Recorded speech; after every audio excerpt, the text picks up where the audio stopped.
Hier mussten wir gerade erstmal ein paar Bäume wegschlagen, weil wir sonst hier nicht durchgekommen wären. Sieht doch ganz gut aus.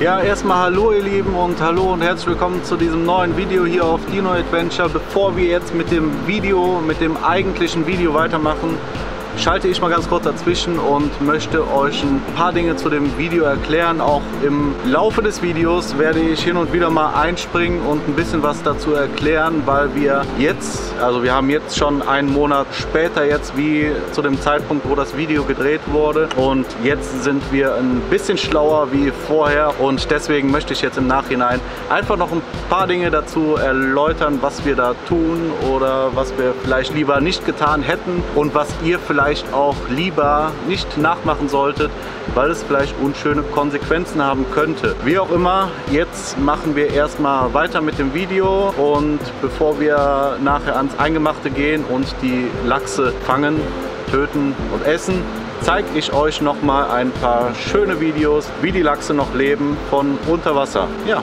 viel Spaß beim Video und ich würde sagen, bis gleich mal.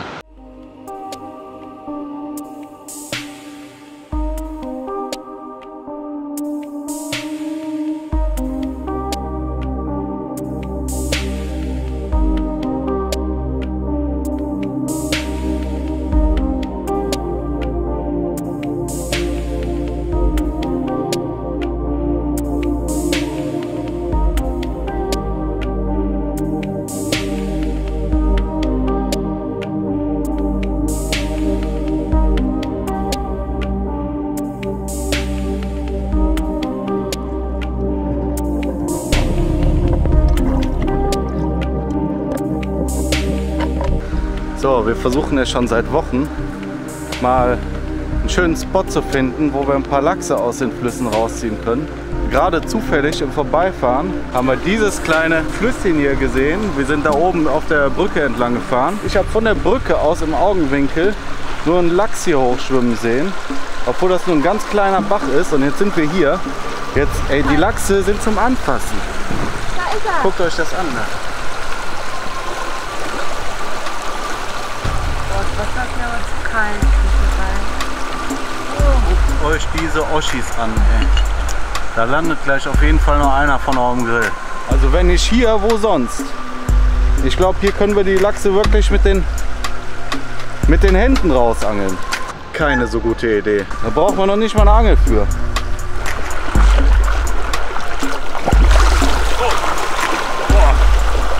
Junge, Junge. Der ist mir ja fast in den Schoß gesprungen hier. Und das Wasser ist so arschkalt, ey, mir frieren die Füße ab hier.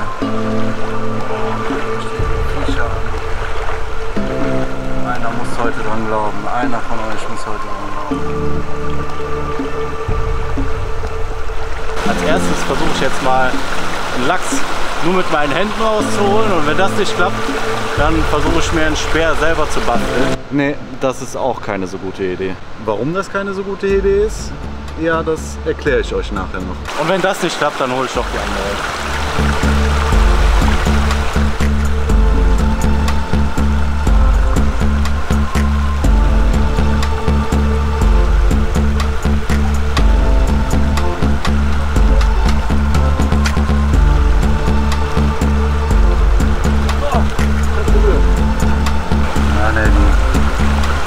Die fallen da direkt, sobald man in die Nähe kommt.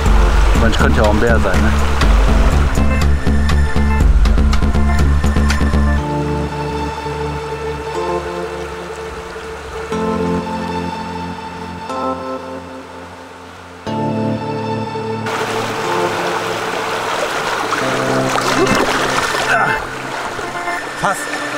habe ihn berührt.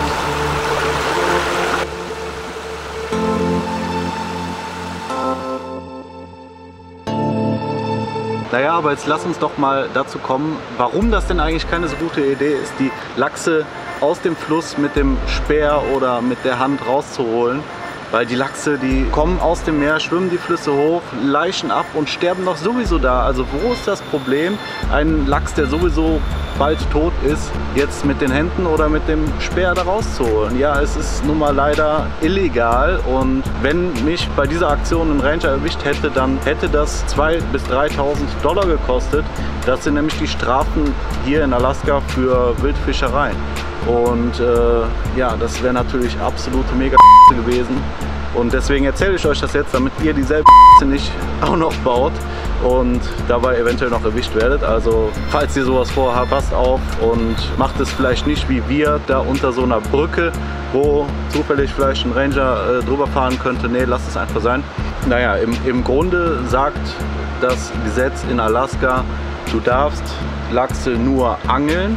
Der Fisch muss aus eigenem Interesse in den Köder gebissen haben, damit du ihn legal gefangen hast. Und selbst das geht nur mit einer Fishing-Lizenz. Die Fishing-Lizenz kann man sich für 20 Dollar fast überall in Alaska, in fast jedem Laden kaufen. 20 Dollar pro Tag für einen Touristen, also eigentlich gar nicht lohnenswert. Aber gut, wenn ihr wirklich hier zum Fischen hinkommt, dann solltet ihr euch vielleicht überlegen, so eine Fishing-Lizenz zu kaufen. Die gibt es jetzt auch wöchentlich oder monatlich.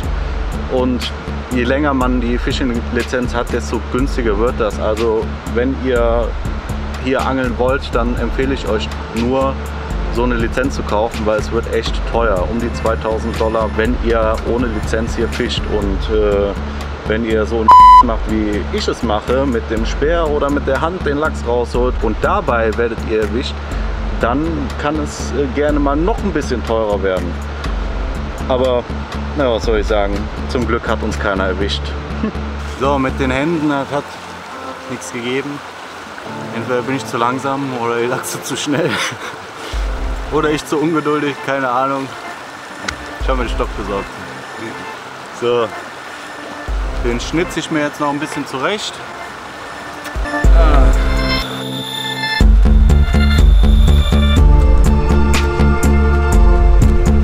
So, nichts Besonderes, aber das hier ist jetzt mein Speer. Hier vorne die Spitze, und hier habe ich so einen Absatz reingemacht, dass, falls ich einen Fisch durchbohre und der hier drüber gleitet, dass der nicht so schnell wieder runterrutschen kann vom Speer. Ganz einfach gemacht, jetzt nicht wirklich viel Arbeit reingesteckt. Man könnte hier jetzt natürlich noch irgendwie ein paar Stöckchen in die Richtung anspitzen und dann mit einem Angeldraht oder so da drum fummeln. Aber hier kommt man eigentlich klar genug an die Fische dran, dass das reichen sollte. Und das Griffstück habe ich auch noch ein bisschen abgeschnitzt, einfach damit es angenehmer ist zum Anpacken. Und jetzt versuche ich mal mein Glück.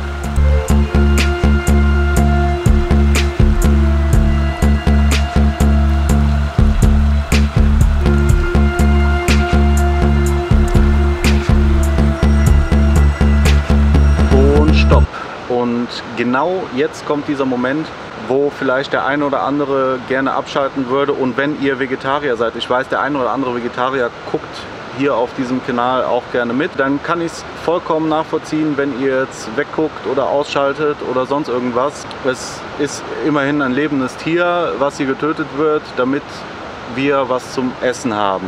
Aber alle anderen von euch, die ihr genauso wie Steffi und ich Fleisch und Fisch und... Ja, was denn jetzt, Carsten? Erbsen, Möhren, Rosinen?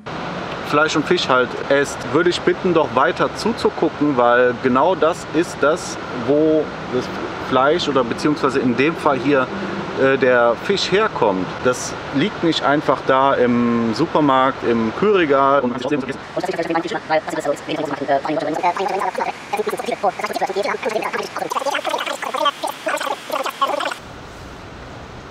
wie habe ich das denn jetzt gemacht? Naja, egal.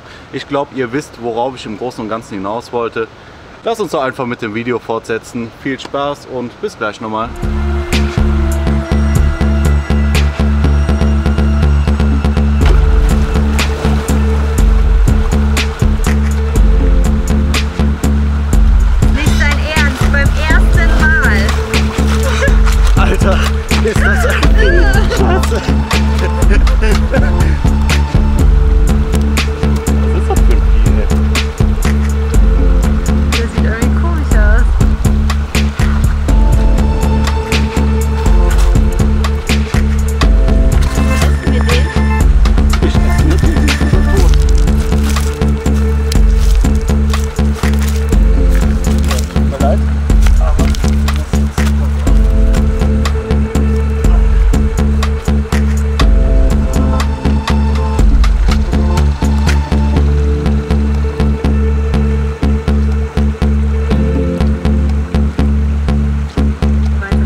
War ja klar, dass es jetzt anfangen muss zu regnen. Ne? Ich habe mir mal eben eine Jacke geholt. So, aber ich will das Video jetzt trotzdem weitermachen, deswegen mache ich auch im Regen weiter.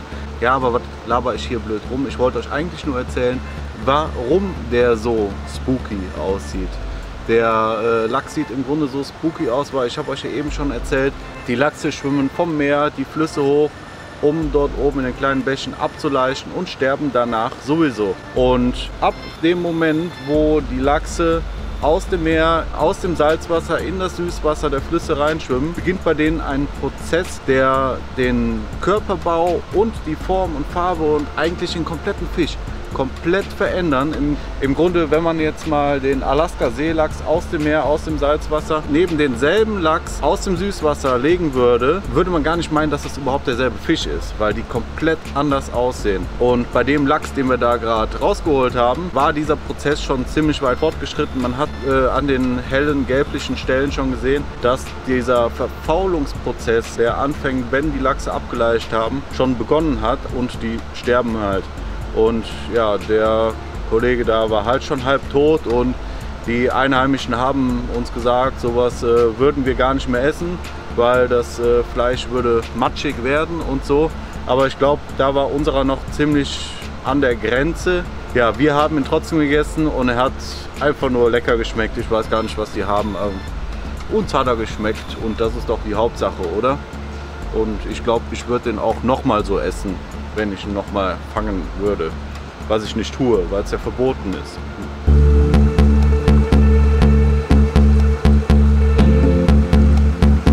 Filmst du noch? Ja. Willst du was sagen? Was soll ich sagen? Ich habe Lachs beim ersten Versuch. Ey, ich glaub's kaum. So, da ist er, unser Prachtkerl hier. Ganz schön abartig hässliches Vieh eigentlich. Guck mal, was der für Zähne hat. Ey.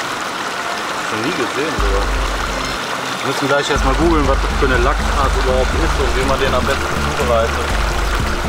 Ich habe mir das ein bisschen anders vorgestellt erstmal. Und Lachs habe ich nebenbei auch noch nie ausgenommen, aber ist im Grunde ja auch nur ein Fisch.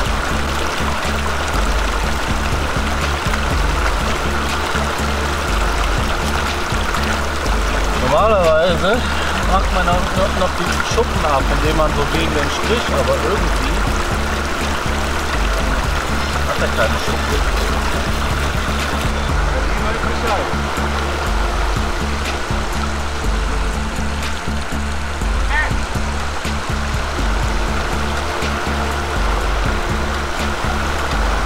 Die hat genau gesehen, wie ich den Fischkopf gerade reingeschmissen habe.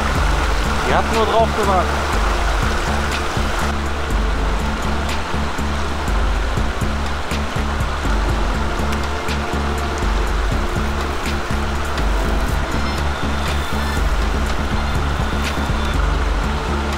Für die Haut, ne? Also, ja.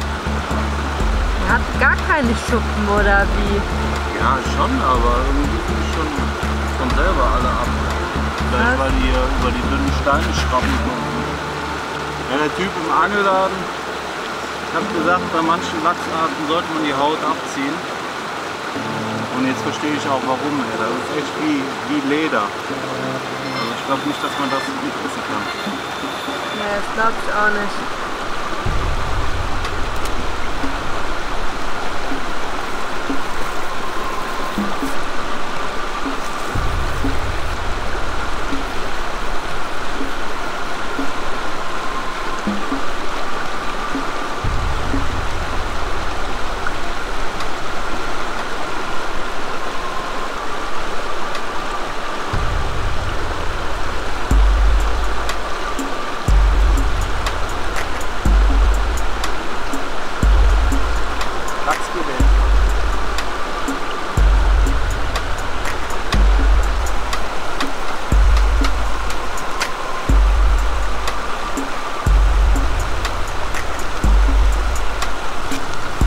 Das sind auch mal zwei halbwegs anständige Lachsfilets hier. Das erste Mal, dass ich einen Fisch filetiert habe. Ja, deswegen ist das eher in einem kleinen Massaker hier geendet und wir haben viel so kleine Fetzen und so, aber ich hoffe, er ist jetzt halbwegs grätenlos.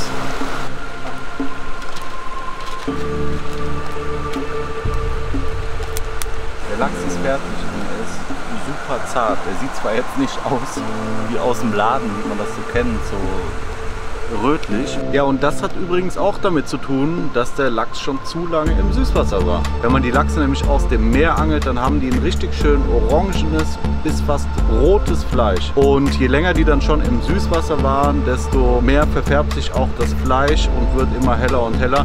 So wie bei anderen Süßwasserfischen, wie der Forelle zum Beispiel. Aber er schmeckt und das ist ja die Hauptsache. Also jetzt noch ein bisschen Kräutersalz und Pfeffer drauf.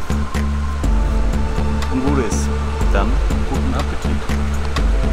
So, dann sind wir jetzt auch schon zum Ende des Videos gekommen. Das war es dann jetzt schon wieder von uns oder ja, diesmal eigentlich nur von mir.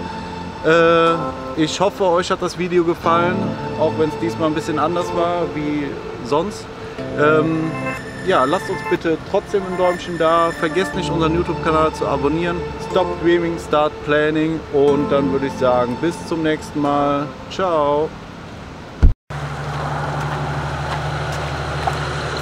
Ja, das ist, wonach wir gesucht haben. Das gibt ein anständiges Abendessen. Pass auf, der läuft gut drauf. Ja, das macht das Ganze nur dramatisch.